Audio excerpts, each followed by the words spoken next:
ብፁዕ ወቅዱስ አቡነ ማትያስ የኢትዮጵያ ኦርቶዶክስ ተዋሕዶ ቤተክርስቲያን ቀዳማዊ ፓትርያርክ ርዕሰ ሊቃነ ጳጳሳት ዘኢትዮጵያ ሊቀ ጳጳስ ዘአክሱም ወዕጨጌ ዘመንበረ ተክለ ሃይማኖት በአርሲ ሀገረ ስብከት በቤተክርስቲያኗና በምዕመናን ላይ የደረሰውን ጥቃት በማስመልከት መልእክት አስተላልፈዋል። ሰላምና ጤና ለምንመኝላችሁ ውድ አድማጮቻችን ወቅታዊና ታማኒያን መረጃዎችን እንዲደርሳችሁ ቻናሉን ሰብስክራይብ በማድረግ ይጀምሩ። ፈጣሪ ዓለማት እግዚአብሔር በአርአያውና በመልኩ የፈጠረውን የሰው ልጅ እሾክና ሚካላ ወደምትበቅልበት ምድር ጥሮ ግሮ ወጦና ወርዶ ወደሚኖርበት ዓለም ከመጣ ጊዜ ጀምሮ መከራ ሥጋ ማስተናገድ በመጀመሩ በቅዱሳን መጻሕፍት እየተጻፈ በተግባርም የምንኖረው እውነታ ነው። የሰው ልጅ አካለ መጠኑ አድጎ ራሱን ማወቅ ሲጀምር ሕይወቱን ለማንቃትና የተሻለ ኑሮ ለመኖር ነግዶ ለማትረፍ ዘርቶ ለማጨድ በሀገሩም ሆነ በሌላ ዓለም ሰርቶ ለማግኘት ብዙ ጥረቶችን ያደርጋል። በዚህ ሂደት ውስጥ በተፈጥሯዊ ለሰው ሰራሽ አደጋ መጋለጡ በሕይወቱ የሚያጋጥመው አሳዛኝ ክስተት ነው። ጥሮ ግሮ ወጥቶና ወርዶ ባፈራው ሀብትና ንብረት ብቻ ሳይሆን ዳግም የማይተካ ሕይወቱን ጭምር ለሚያጣው የሰው ልጅ በሕይወተ ነፍሱ መጽናኛ ይሁን አምላክ እግዚአብሔር በትንሣኤ ያስነሳቸዋል የሚል ሕያው ቃሉ ነው። የምንኖርበት ዓለም በብዙ ስጋቶችና አደጋዎች የተጋረጠ በመሆኑ ዘመድ ወገን በሌለበት በባዕድ ምድር ስጋችን ቢጣልም በእግዚአብሔር ዘንድ የታወቀ ነፍሳችን ሕያው ከመሆኗም የተነሳ ጠፍታ የማትቀር መሆኑን ስናስብ እንጽናናለን፣ ልንጽናናም ይገባልም ብለዋል። በኦሮሚያ ክልል አርሲ ዞን በምዕመናን ላይ እና በቤተ ክርስቲያን ላይ የሚፈጸመው ጥቃት በቀጠሉ እስከ መቼ የሚል ሐዘን እንደፈጠረ የኢትዮጵያ ኦርቶዶክስ ተዋሕዶ ቤተክርስቲያን ፓትርያርክ ብፁዕ ወቅዱስ አቡነ ማትያስ ባስተላለፉት መልእክትም አሳውቀዋል። ባለፉት እሁድና ሰኞ በምስራቅ አርሲ ዞን ውስጥ በሚገኙ የተለያዩ ወረዳዎች በተፈጸመ ጥቃቶች 13 የሚሆኑ ሰዎች ሲገደሉ አንድ ቤተክርስቲያን በሳት የወደመ መሆኑና ሌላ ቤተክርስቲያን ላይ ዘረፋና ጉዳት መድረሱ የሀገረ ስብከቱ ሊቀ ጳጳስና ነዋሪዎች ገልጸዋል። ይህንን ተከትሎ ብፁዕ ወቅዱስ አቡነ ማትያስ የኢትዮጵያ ኦርቶዶክስ ተዋሕዶ ቤተክርስቲያን ቀዳማዊ ፓትርያርክ ርዕሰ ሊቃነ ጳጳሳት ዘኢትዮጵያ ሊቀ ጳጳስ ዘአክሱም ወዕጨጌ ዘመንበረ ተክለ ሃይማኖት በአርሲ ሀገረ ስብከት በቤተክርስቲያኗና በምዕመናን ላይ የደረሰው ጥቃት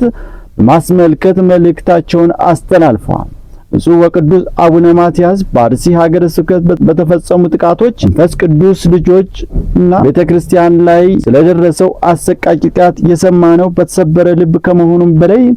በጥቃቱ በርካታ ምዕመናን በግፍ መሰዋታቸውንና በመቶዎች የሚቆጠሩ ወገኖቻችን ከቀያቸው መፈናቀላቸው ቤተክርስቲያናችን በእጅጉ ያሳዘነ ክስተት ከመሆኑም በላይ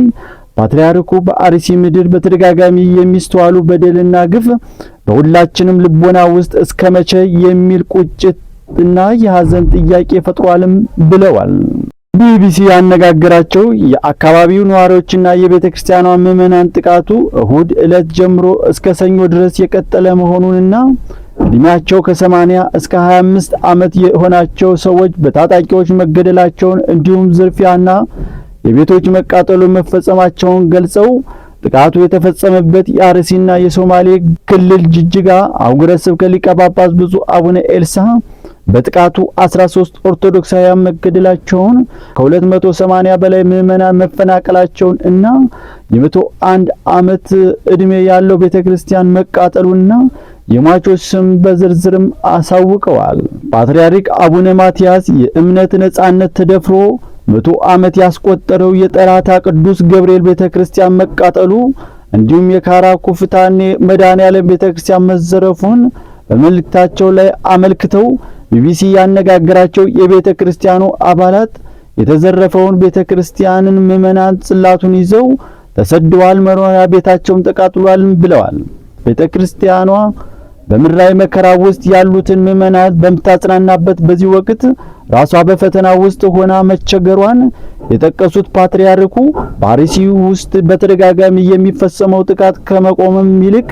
እየባሰ መምጣቱን በግልጽ የሚመለከታቸው አካላት ኃላፊነታቸውን እንዲወጡ ጥሪም አቅርበዋል። ብፁዕ ወቅዱስ አቡነ ማትያስ አክለውም ይህንን መከራ እያበቃ ሳይሆን እየሰፋ መምጣቱ የዜጎች ደህንነት የመጠበቅና ሰላም የማስፈን አደራ የተጣለባቸው የጸጥታ አካላትና ኃላፊዎች ይህንን የጥቃት ሰንሰለት በማስቆምና ወንጀለኞችን ለሕግ በማቅረብ ከታሪክ ባለዕዳነት ትድኑ ዘንድ በቤተ ክርስቲያኗ ስም አበክረን እናሳስባለን። ከቀናት በፊት የተከሰተውን የበርካታ ሰዎች ሕይወት የቀዘፈውንና በመፈናቀል የተከሰተውን ጥቃት በተመለከተ ከፌዴራል መንግስት ከኦሮሚያ ክልል አስተዳደርም ሆነ ከዞን ኃላፊዎች እስካሁን የተባለ ነገር ባይኖርም